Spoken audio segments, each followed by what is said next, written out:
Olá pessoal, hoje nós vamos falar sobre contar. Mas antes, vamos ver como a matemática se aplica na nossa vida. O mundo sempre esteve cheio de aplicações matemáticas, desde o surgimento do homem. Quando olhamos para o céu e para a terra, por exemplo, eis que encontramos inúmeras aplicações matemáticas. As colmeias com seus prismas hexagonais de seus favos de extrema precisão, o círculo da lua cheia, um cristal de gelo com angulação precisa, entre outros. Nas praias, as ondas trazem um conceito de periodicidade, e o sistema solar nos traz uma riqueza sem fim de relações geométricas.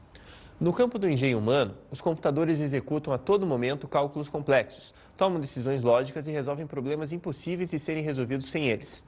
O computador é uma máquina que executa operações matemáticas.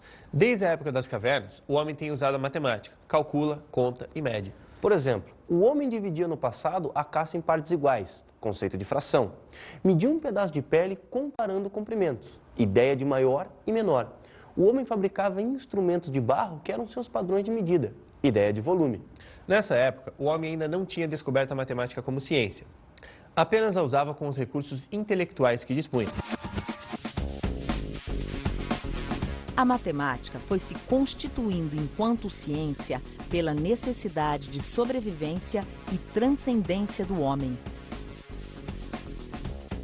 O homem evoluiu no decorrer dos séculos e desenvolveu conhecimento sobre as formas matemáticas e as relações entre grandezas.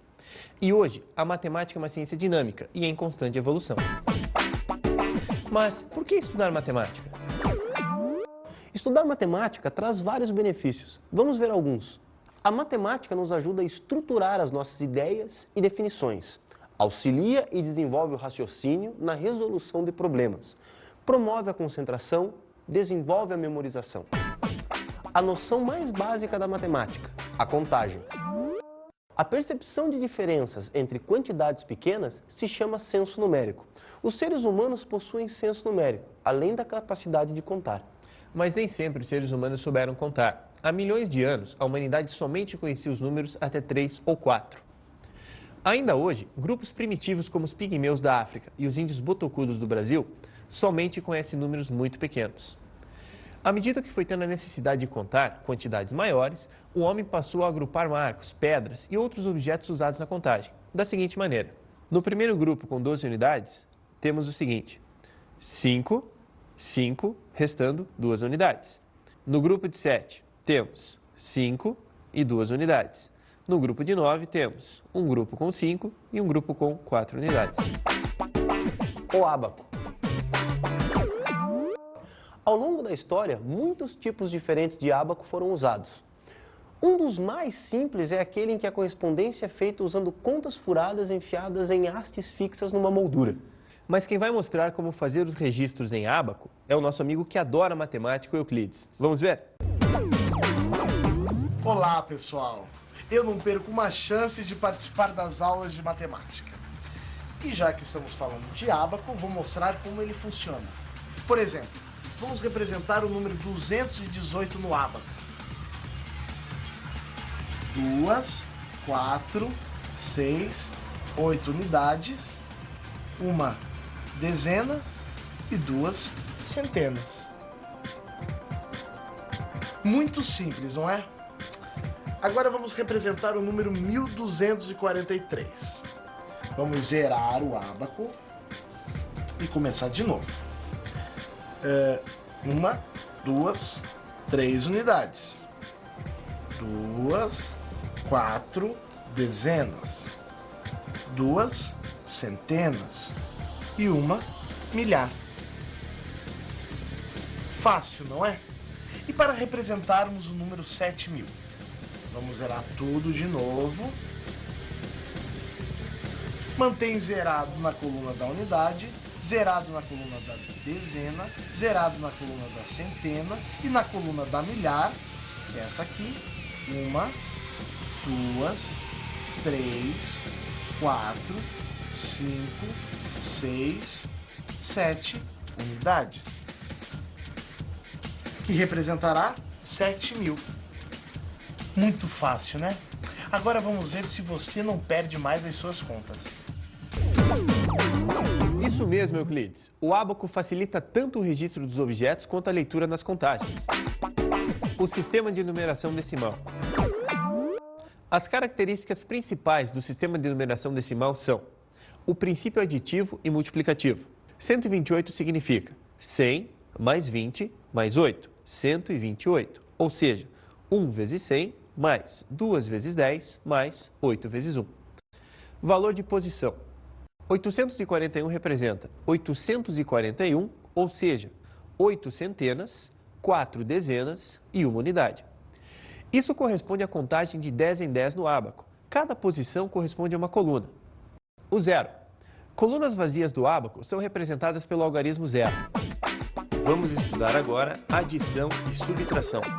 E também estudaremos problemas envolvendo estas duas operações. Vamos começar pela adição. A ideia mais comum associada à adição é a de juntar, unir, reunir. Por exemplo, Zequinha tem uma família numerosa. Ele tem 3 primas e 8 primos. Quantos primos ele tem ao todo? Observe que o total de primos é 3 primas mais 8 primos igual a 11. Euclides, você pode mostrar outro exemplo para a gente? É claro que eu posso, professor. Eu adoro mostrar como a matemática é útil em todos os lugares. Quer ver? Eu tinha 6 camisetas e ontem foi o meu aniversário. Eu ganhei mais 5 camisetas de presente. Isso significa que eu estou com... Quantas camisetas eu tenho, professor? Agora você tem muitas camisetas, Euclides. Conte comigo. Você tinha 6 camisetas, ganhou 5, agora você tem 11 camisetas. Entendeu, Euclides? Entendi sim, e eu tenho um outro exemplo, professor. Eu coleciono revistas em quadrinhos. Ontem fiz uma arrumação e separei 12 para dar de presente para o meu sobrinho. Me sobraram 25 revistas. Quantas revistas eu tinha ao todo? Vamos calcular? Eu dei 12 revistas para o meu sobrinho e agora tenho 25. Então eu tinha 25 mais 12, que é igual a 37. Logo, eu tinha 37 revistas em quadrinhos. Essa foi muito fácil, hein, professor?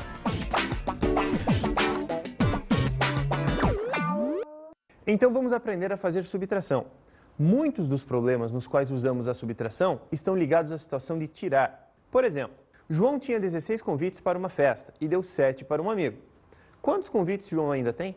Ele tinha 16 convites, tirou 7 convites para dar a um amigo, restaram 9 convites para ele. A ideia de tirar também pode ser expressa por outros verbos: quebrar, dar, diminuir, descarregar, perder, reduzir, cortar e etc. E aí, Euclides, já tem um outro exemplo para mostrar para a gente? Vamos lá. Eu tenho sim, professor. Esses são os meus filmes preferidos. Ao todo são 36 DVDs. 12 são nacionais. Quantos filmes estrangeiros eu tenho então?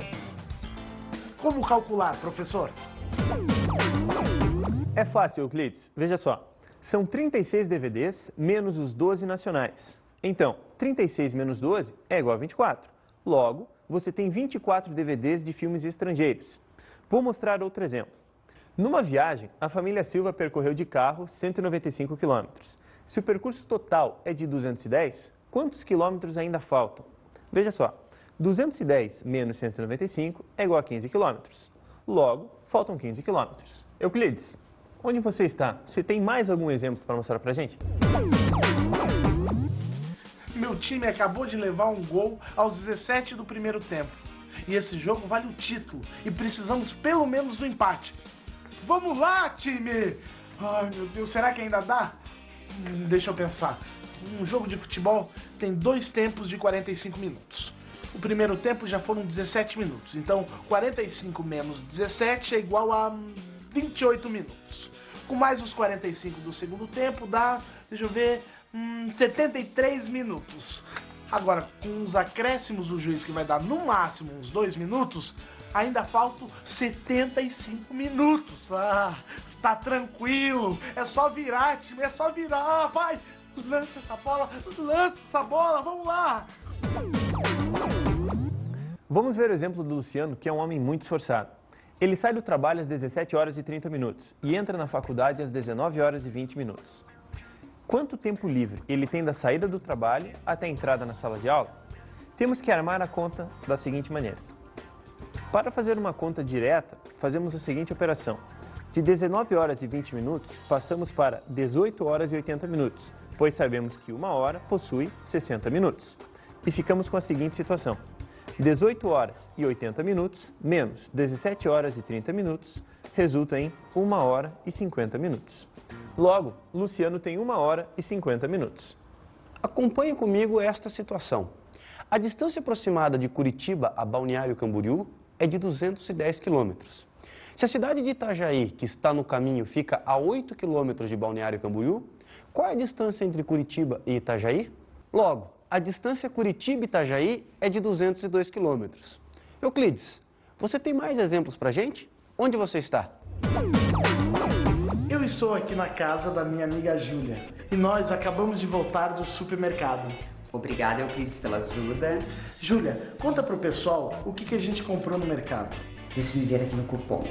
Bom, o arroz, que custou R$ 2,25. O biscoito doce, R$ 1,80. O azeite de oliva, R$ 3,85. E o leite longa-vida, R$ 1,20. Mas, Euclides, o cupom rasgou bem na parte do valor total das compras. Eu não sei quanto dinheiro eu tinha antes de ir ao mercado. Dá uma olhadinha para ver quanto sobrou na carteira. Boa ideia. R$ 40. R$ 40. E 90 centavos. 90 centavos. Eu acho que o professor Lúcio pode nos ajudar. É mesmo, Euclides, seria ótimo, porque é o dinheiro que eu retirei hoje cedo do banco.